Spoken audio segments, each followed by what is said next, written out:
O fim da escala 6 por 1 parece, à primeira vista, uma vitória simples. Mais descanso, mais tempo com a família e mais qualidade de vida. Mas existe uma pergunta que precisa ser feita antes de qualquer mudança trabalhista desse tamanho. Quem paga essa conta? Este vídeo não é contra o trabalhador.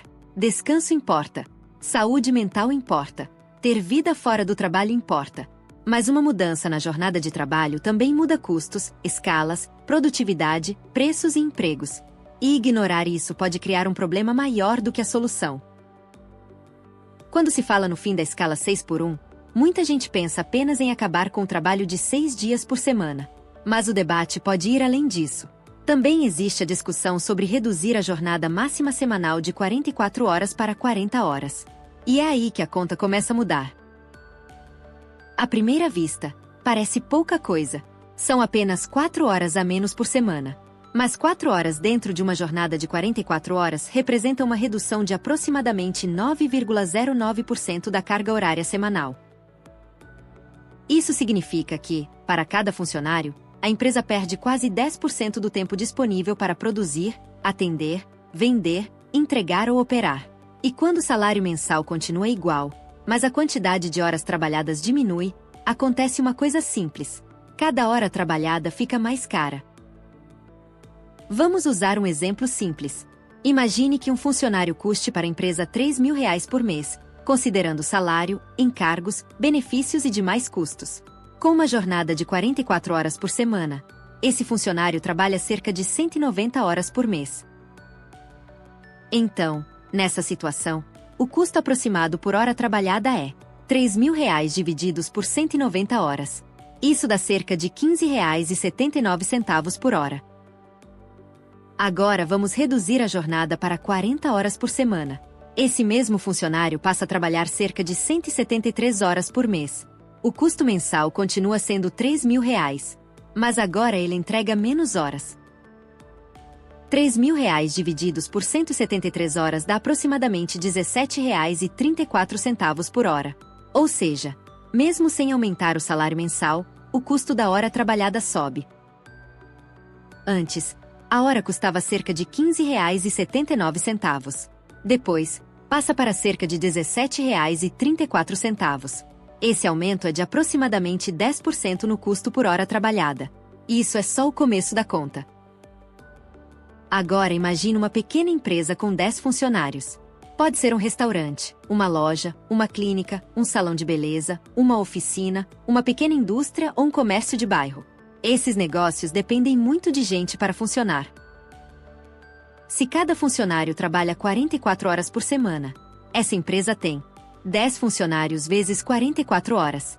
Ou seja, 440 horas de trabalho por semana disponíveis para atender clientes, produzir, vender e operar. Com a jornada reduzida para 40 horas, os mesmos 10 funcionários passam a entregar 10 vezes 40 horas. Ou seja, 400 horas de trabalho por semana. A diferença é de 40 horas por semana. E 40 horas por semana é praticamente a jornada inteira de mais um funcionário. Na prática, a empresa perde o equivalente a uma pessoa na operação. Então a empresa precisa escolher. Ela pode contratar mais uma pessoa, pode reduzir o horário de funcionamento, pode atender menos clientes, pode automatizar processos, pode aumentar preços, ou pode tentar absorver o custo e ganhar menos. Mas nenhuma dessas opções é neutra. Se a empresa quiser manter o mesmo nível de atendimento, talvez precise contratar mais uma pessoa. E aí entra a segunda parte da conta. Se cada funcionário custa R$3.000 por mês, 10 funcionários custam R$30.000 por mês. Antes da mudança, a folha dessa pequena empresa era de R$30.000 por mês. Esse valor já entra no custo dos produtos, dos serviços e do preço final pago pelo consumidor. Com a contratação de mais uma pessoa, a folha passa para R$33.000 por mês. São R$3.000 a mais todo mês. E isso apenas para tentar manter a mesma capacidade operacional de antes. A folha de pagamento aumenta cerca de 10%. Para uma grande empresa, isso pode ser absorvido com tecnologia, escala ou margem. Mas para uma micro ou pequena empresa, R$3.000 a mais por mês pode ser a diferença entre lucro e prejuízo. Agora vamos colocar essa conta dentro do negócio inteiro. Imagine que essa empresa tem um custo total mensal de R$ 80 mil. Nesse valor entram aluguel, energia, água, impostos, matéria-prima, fornecedores, contador, sistemas, taxas, manutenção e funcionários. Se a folha sobe R$ 3 mil, o custo total da empresa vai de R$ 80 mil para R$ 83 mil por mês. E esse dinheiro precisa sair de algum lugar. Ele não aparece magicamente. A primeira opção é a empresa simplesmente ganhar menos. Mas muitos pequenos negócios já trabalham com margem apertada. Às vezes, depois de pagar tudo, sobra muito pouco para o dono. Em alguns casos, reduzir margem significa transformar lucro pequeno em prejuízo.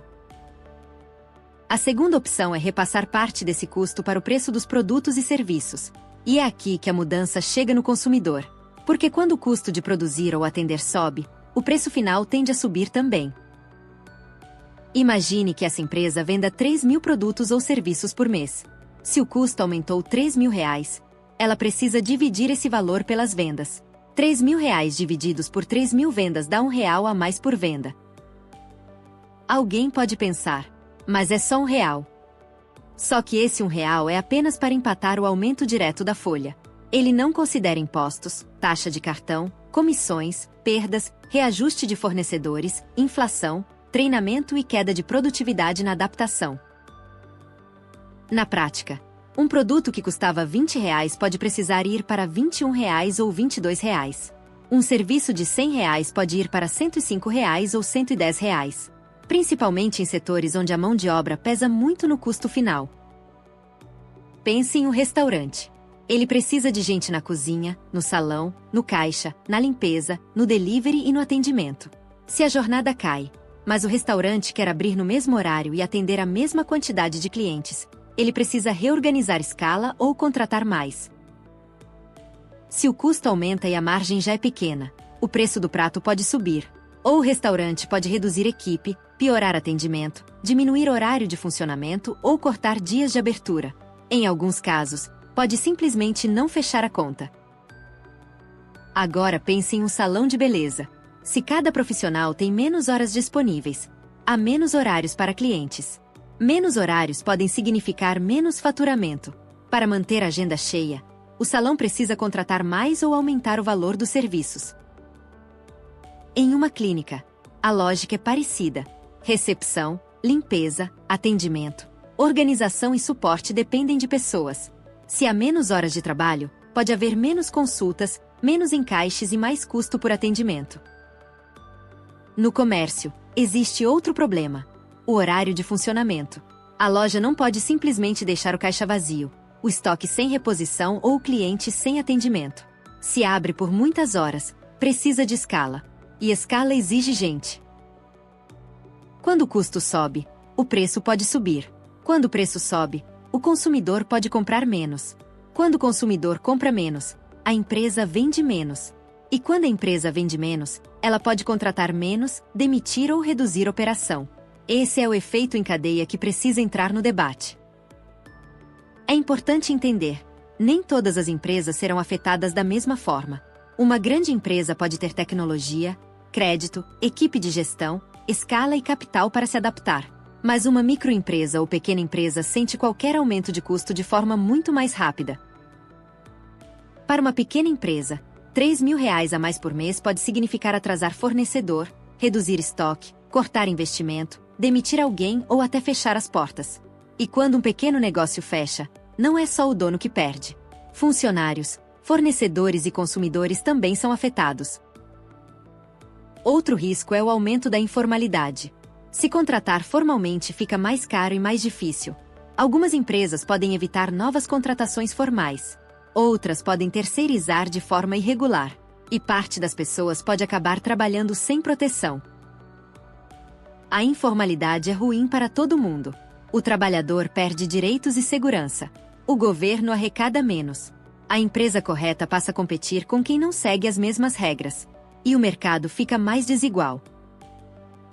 Mas também é verdade que jornadas muito pesadas afetam a saúde, a família, o estudo e a qualidade de vida.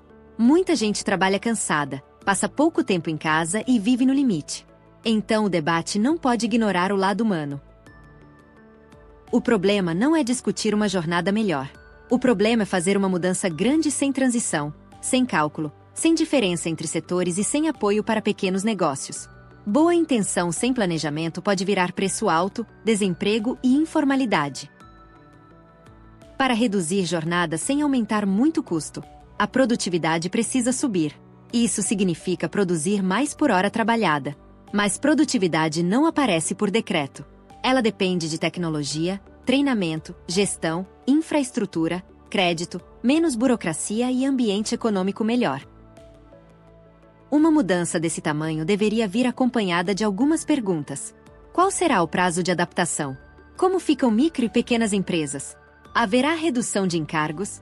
Haverá apoio para a produtividade? Como cada setor será tratado? E como evitar aumento de informalidade?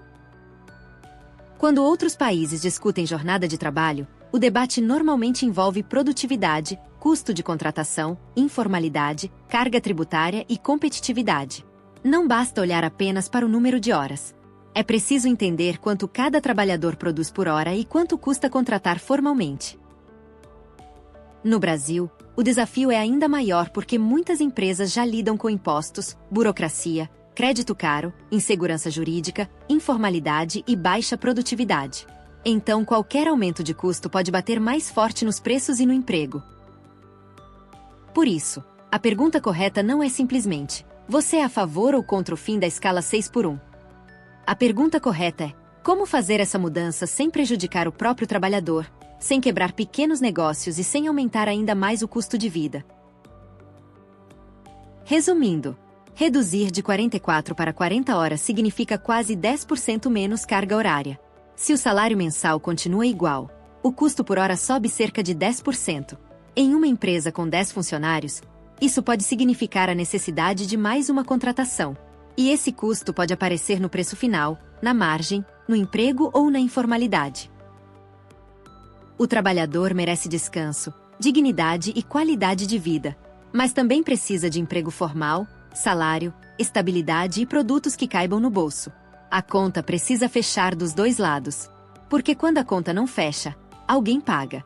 E quase sempre quem paga é o consumidor, o pequeno empresário e o próprio trabalhador. Agora comenta aqui. Você acha que essa conta fecha ou não fecha? E se você é trabalhador, empresário, autônomo ou consumidor, conta como essa mudança afetaria a sua realidade.